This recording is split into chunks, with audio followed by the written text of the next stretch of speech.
We don't have to do something clever each time. That's true. We can just do the thing. It's nice to like wind in. Who was I listening to at one point? Oh, Howie Mandel. He always just kind of like leads in. Like they're just talking. They're just kind of and you it's just fade like in. it's just like we're already recording now. You know what I don't like? It seems like every podcast does this now, where like they start with almost like a trailer of the podcast to follow, where they'll have like 3 sound bites. Yeah, I don't need that. Yeah, like provocative sounding sound bites before they actually lead into it. And like, I guess it works for like grabbing people's interest and making them listen. Yeah, for people who have goldfish brains. Yeah, and most people have goldfish brains, unfortunately. True. So, welcome to VCR, Vintage Cinema Rewind. We're bringing old movies to new viewers. I'm Blake. And I'm Michael, and this is the opening. There's nothing clever about to happen. There's no call to action. We don't even have a musical number. Yeah, we're just starting, okay? Here we are. Yeah. Talking The Prince of Egypt from 1998. So walk your dog, get on the elliptical, do whatever you need to do. This is the primer. You have about 20 to 28 minutes. Yeah, so... Do with that time as you will. Just listen to us while you're doing it. Yeah, and you're welcome for this 20 to 28 minute respite from your day, all right? I quite enjoy my 20 to 28 minute respites. Sometimes they're nice. Yeah. It's kind of like a little call to action. No, it's not a call to action at all. That's the wrong term. Speaking of calls to action, Moses, God, there we go, transition. Yay, Moses, God, transition. It's Exodus, baby, the book of. So it's that time again that Blake and I do our animation category. What did we do last year? I don't even remember. Last year was the year that we watched a movie that was very famous, and neither of us were all that keen on it. It was Princess Mononoke. Oh, that's right. It's a bad sign that I actually forgot doing that. Yeah. We're usually pretty neck and neck with what we feel about movies, but typically sometimes there'll just be like an enthusiasm gap where like maybe you liked it more than I did, or I liked it more than you did. That was one of the rare times where I distinctly remember like meeting your gaze across this table and both of us realizing real time that the other person didn't really like it all that much. This classic masterpiece of a movie that neither of us was that into. Yeah, now all the Ghibli heads are going to come after us with their samurai swords. But you know what? We had a good run, and I'm okay with that. Yeah. But this year, you sent me a list of options, and I sneakily put this one in knowing that it's one of your all-time favorites. That's right. It was the lure at the end of the fishing pole. And I went, honestly, this was going to be my birthday pick. Yeah? For October, No way. When I get to pick, I would have probably done this. Well, I stole that from you. Yeah. Damn it. Was this in your top 100? I can't remember. Yeah, this is high in my top 100. Wow. It might be my 15th or something. Holy shit. Yeah, it's pretty high up there. Wow, I shouldn't say holy shit on a podcast about the Prince of Egypt. Whatever. We're all sinners here. Yeah, Sinners, great movie. Yeah. This one, maybe a little bit lower on it than you are. I still had a good time, but I have some notes we'll talk about in the deep dive. I have some notes too. I don't think this is a perfect movie, partly because there's no such thing, but probably the first time in over 10 years I've actually like watched the whole thing start to finish as opposed to just, watching scenes over and over again. Yeah, but, and there's definitely some scenes like visually, so animated feature, especially late 90s, I feel like is maybe an awkward time for animation. Perhaps a bit, yeah. But there's still like several moments in this movie where I was in awe.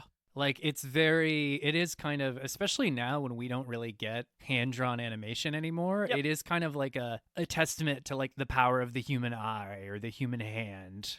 So should I jump in with the plot summary? Yeah, sure, let's do it. So stop me if you've heard this one before. It's the story of Moses. I heard that one. Next one. Yeah. So you know how it goes. Little baby Hebrew, the Pharaoh is murdering a bunch of them. So his mom puts him in a basket. He goes down the river right into the arms of the royal family, who then adopt him and raise him as their own. Flash forward, 20, 25 years? Probably less than that. They're probably like 18. Yeah, something like that.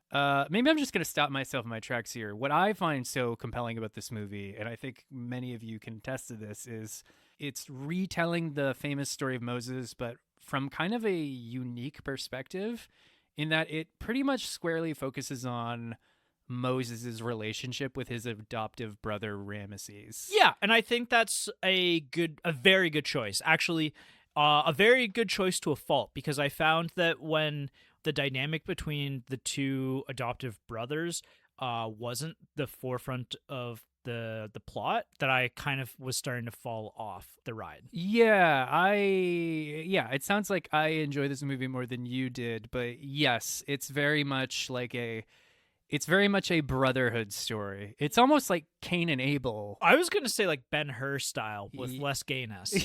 Yeah. I mean, hopefully, but yeah. I'm not saying that in a bad way. I actually think that the homoerotic nature of Ben-Hur actually adds to the... It adds sometimes homoeroticism adds a spice. Yeah, it's really nice. It makes the other flavors pop. Well, on that note, maybe I'll just do a brief little introduction. So when we meet our brothers, Moses and Ramesses, so Ramesses is the older one. He's a native-born Egyptian. He's heir to the throne, right? Yep. And then Moses is the adoptive younger brother, and he is, and I'm going to quote you, he's a bit of a shit. Yeah. He's a little bit of a shithead. So they're almost kind of like these raucous, like, party boys who are just out there, causing trouble and, exploding temples. Yeah, I mean, they're... it's like young men taking their dad's car for a joyride or something, right? And then we see pretty quickly, though, that like Ramesses in particular has this pretty pharaoh-sized chip on his shoulder where, as the heir to this great dynasty, so much is expected of him. Moses, meanwhile, doesn't have the same weight of expectation placed on him, but he does kind of play a role, and I'm tiptoeing around it a little bit because we're saving this for our spoiler section. Yeah, I mean, also this is one of the classic human stories, so spoiling this is kind of like maybe we can't really spoil this too much. Yeah, it's the same story that's been told for like 3,000 plus years. So anyways, it does, aside from Moses and Ramesses, we do have quite a large supporting cast, arguably too large of a supporting cast. Yeah, but... I kind of might agree with that as well. Yeah. I would say, like, and maybe we segue into characters and people you may know here. Like, this is one of the all-star voice casts, I think, yeah, are you of kidding? all time. It's wild, right? Moses, played by Val Kilmer.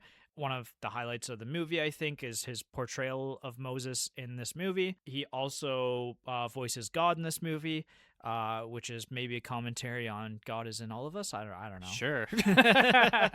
Let's go with that.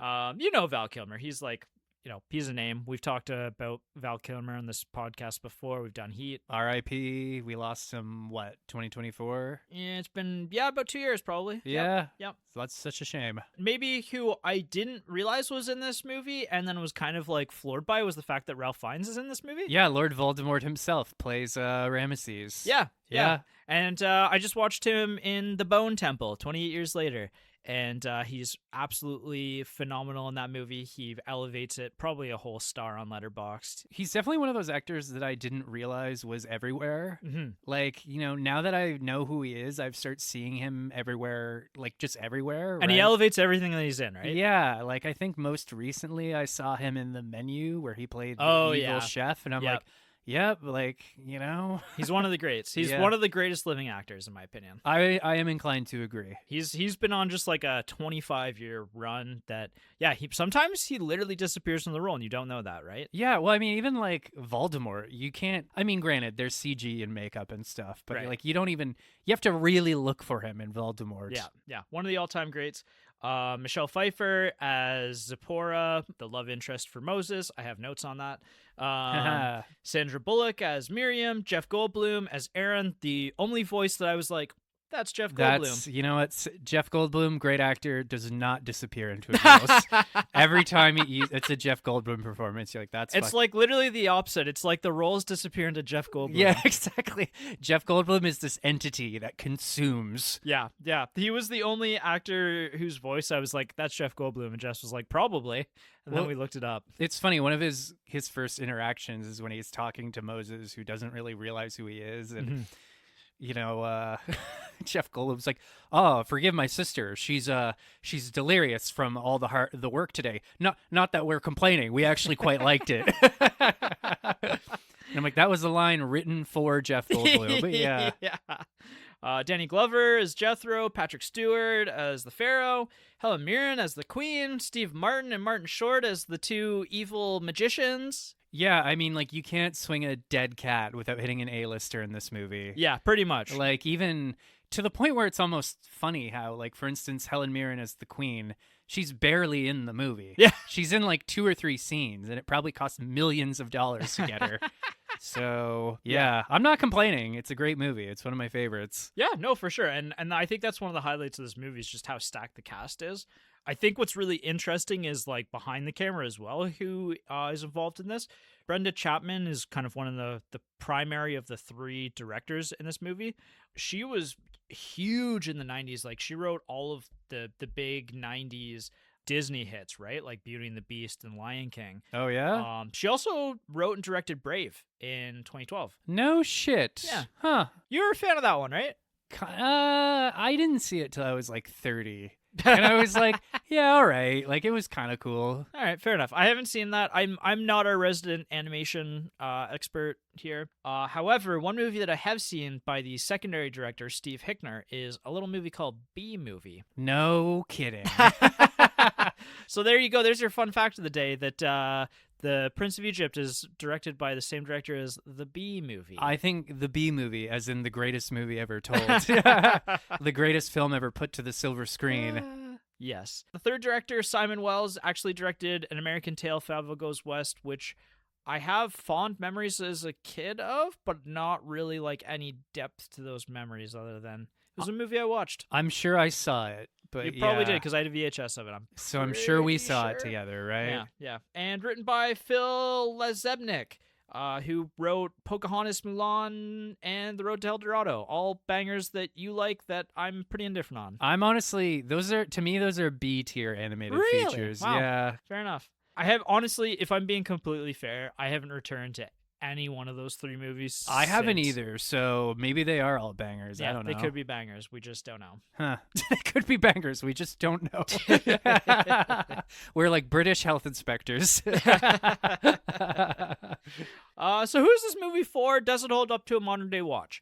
Does it hold up to modern day watch? I actually think yes, with maybe an asterisk of, again, I think this is a weird time for animation style because it's hand-drawn, and some of the hand-drawn background scenery, this is beautiful. I'm quite a fan of the animation style of this movie. I think that there's some elements of CGI that stuck out to me. Oh, really? Yeah. Okay. Like, specifically, there was just like a moment, and I think it was just them with what they were trying to achieve with some of like the more actiony elements. Like, for example, in the opening with the basket in the water and kind of when it's going through the fast-paced water, there's just something there that I found kind of jarring, and occasionally I kind of those little bits of CG like jumped out at me. Okay, and took me out a little bit. That's fair. I didn't really notice any hiccups with the animation, but yeah, that's fair. Yeah. But yeah, otherwise, I think this movie holds up very well. It's a timeless story that obviously there's a reason why this is kind of part of the collective human consciousness. Like, this is a story that transcends many different religions. There's an interesting opening to this movie that talks about that. The title card. Yeah, and I want to talk to you about that in the deep dive a little bit because I found that really interesting. So yeah, to me, I think this is one that probably anybody could watch, although I think this is probably not for young kids.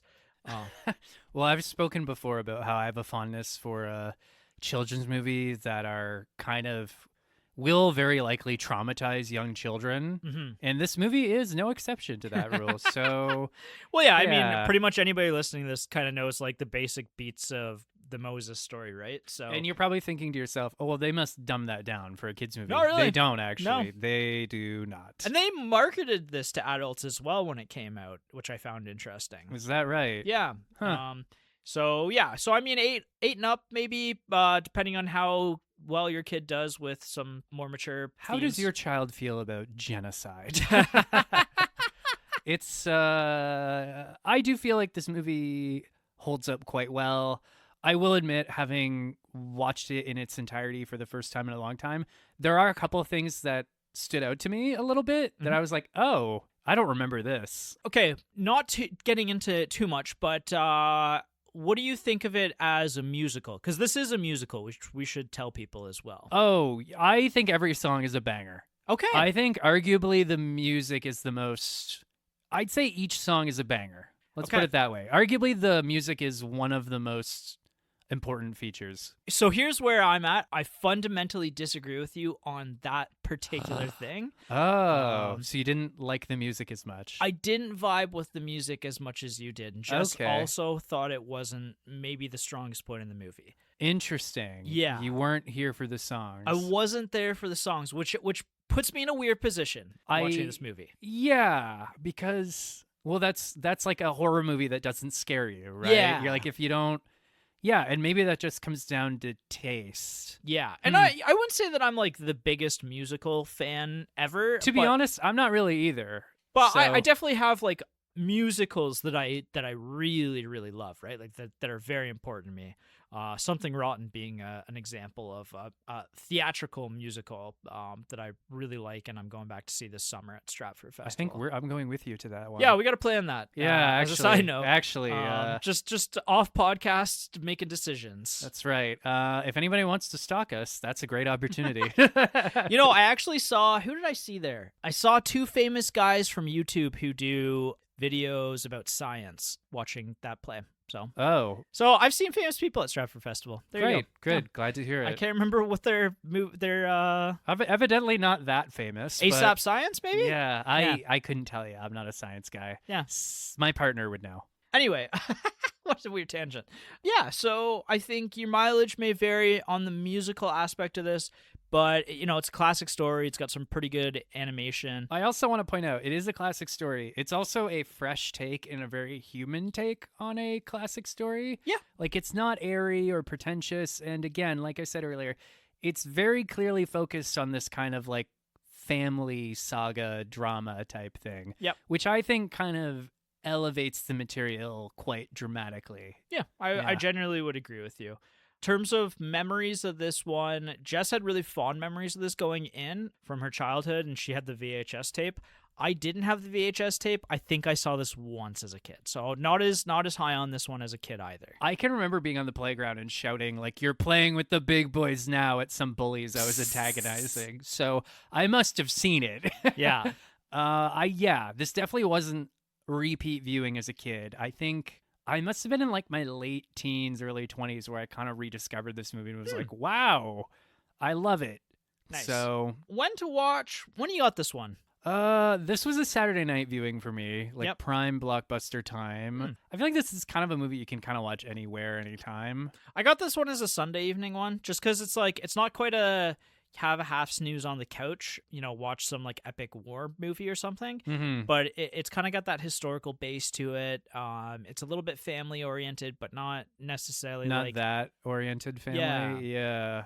I kind of like it on a Sunday evening before work is where I land. Yeah, I could say so, because it is quite emotionally devastating, but it's not going to leave you like sobbing on the floor either. Yeah. You're going to go to work you can still go to work the next day.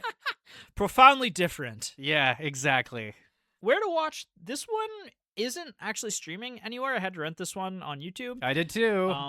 Yeah, unfortunately. So this is actually a DreamWorks film, their first movie that DreamWorks released, I believe. Is that right? Yeah. Huh. A DreamWorks developed by Steven Spielberg. Fun fact for you. I think I knew that, Yeah. but yeah. I wasn't aware of that, which is kind of neat.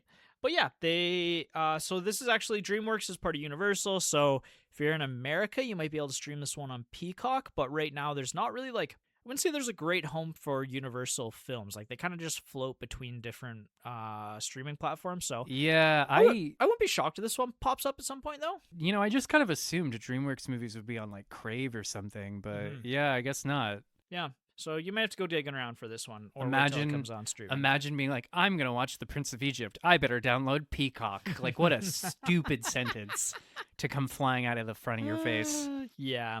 I would say, for me personally, this was a wait to like watch on when it comes on a streaming platform. Like, I wouldn't probably search this one out, go to my way to watch. Okay, well, I'm inclined to disagree, but yeah, I fair thought enough.